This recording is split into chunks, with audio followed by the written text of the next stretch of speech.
Hey guys, Constance here from Cosmopolitan Cornbread. So earlier this morning I went out there into the garden and I chopped down a bunch of the comfrey that I have growing out there. I needed to do it because it was getting very overgrown. It was getting really thick. It was blocking my little walkways that I have out there. But I also needed to harvest it because I'm gonna need to use it. The reason that I grow comfrey here on the homestead is it provides a free fertilizer for my garden. And in order to make this fertilizer, it takes about 3 weeks or so. And so I've got to get it started. And comfrey grows prolifically, so you could chop it down to the ground like anywhere between 7 to 9 times a year, depending upon where you live. And you can use it as a free fertilizer. So you pack it down into a bucket or a tub, whatever kind of container you have, fill it up with water. If you have a problem with it staying down under the water, you can stick a brick on top of it. I cover it up, I put a lid on the bucket so that I don't have any kind of animals getting into there. And I let it sit for about 3 weeks. And after that, you've got a beautiful, nutritious fertilizer for your plants. You can use it in a flowering can, you can use it as a foliage spray. When you do, you want to filter out the liquid so that you don't have solids, of course, because it'll clog up your sprayer. But then you just use it as a 50-50 mix, half water, half that tea, and it's wonderful. And you could have buckets of it all over the place. I set up 2 buckets out there in the big garden, and I'm going to set up a bucket up here in the front garden so that it's just there right where I need it. I did a video last year, I think I called it like Comfrey 101, where I explained everything you could possibly need to know about comfrey, why you grow it, what it's good for, and all of that. And I will link that video down below or up in a card, so if you're interested you can find that. But right now I'm actually going to grab my shovel and I'm going to dig up some of my comfrey because I plan on using this for a lot more than just my garden fertilizer. I am going to be using it as edging around some of my fruit trees. I am thinking about planting it all the way around the edges of like my sidewalk. And you can use it to create a natural barrier around garden beds, around, you know, whatever you want to do, because it grows so well. It blocks out grasses. It's wonderful. But in order for me to do that, I need more of it. So I'm going to grab a shovel, I'm going to dig some up, and I'm going to show you 2 ways that you can propagate and get more comfrey.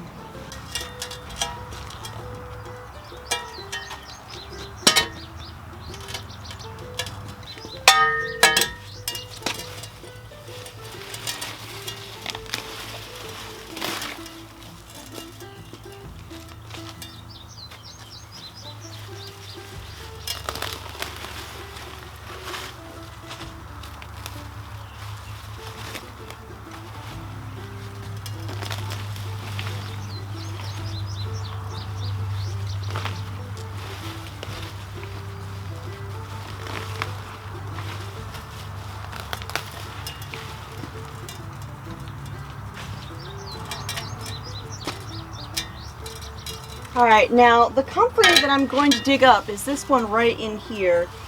And it's kind of hidden between these torch flowers and some other things.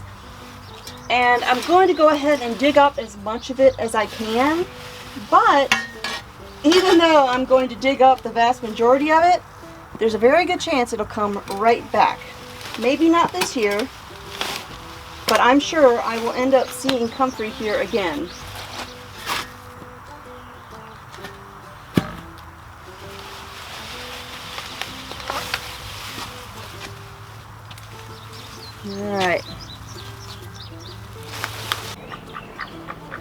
Alright, so I went ahead and I dug up this comfrey, this little clump right here.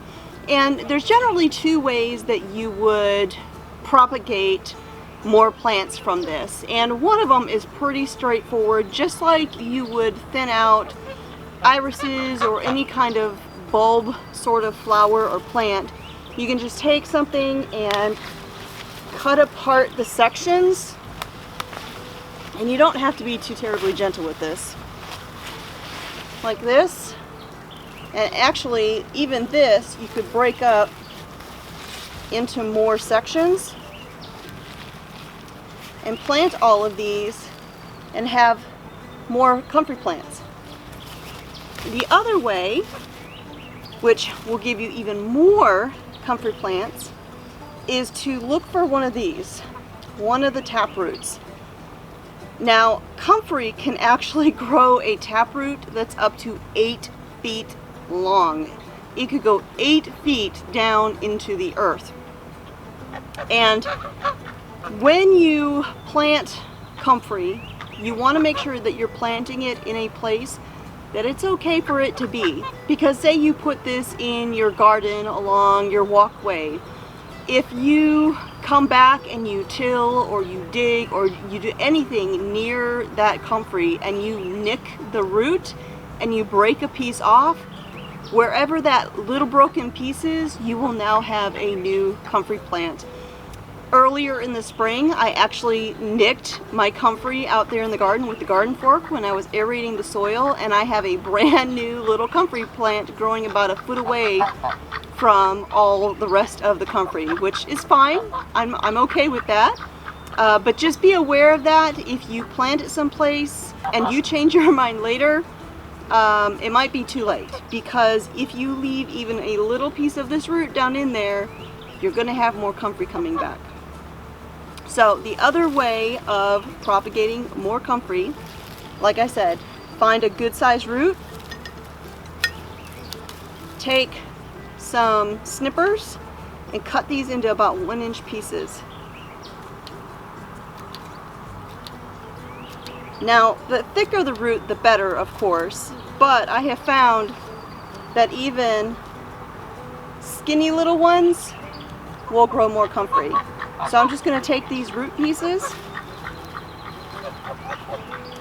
and over here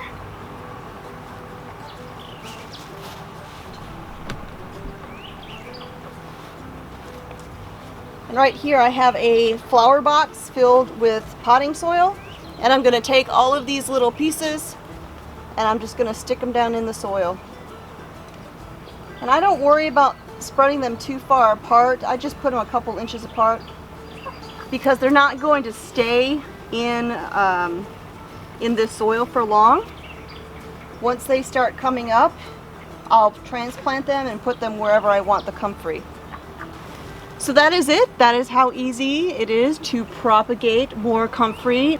Now keep in mind though, this is a sterile version of comfrey. There's 2 that I know of. This is Bocking 14. Now there are other versions of comfrey called true comfrey, which have the flowers like this, but those flowers actually create viable seeds. And that kind of comfrey, true comfrey, can become very invasive. So you got to be really mindful about what kind of comfrey you are growing. I highly recommend getting a sterile version like this Bocking 14. Even though it is sterile, I mean, I started off with 1 or 2 plants and I have comfrey growing all over the place, and you saw how easy it is to propagate, and you can have tons of comfrey in absolutely no time at all. So I hope you find that helpful. If you have any questions about comfrey, please leave them in the comments down below and I will be sure to try and answer them. And be sure to check out my other video where I go a lot more in depth all about comfrey and why it is such an awesome thing to have on your homestead. So thanks for joining me here again. My name is Constance from Cosmopolitan Cornbread, and I will talk to y'all next time.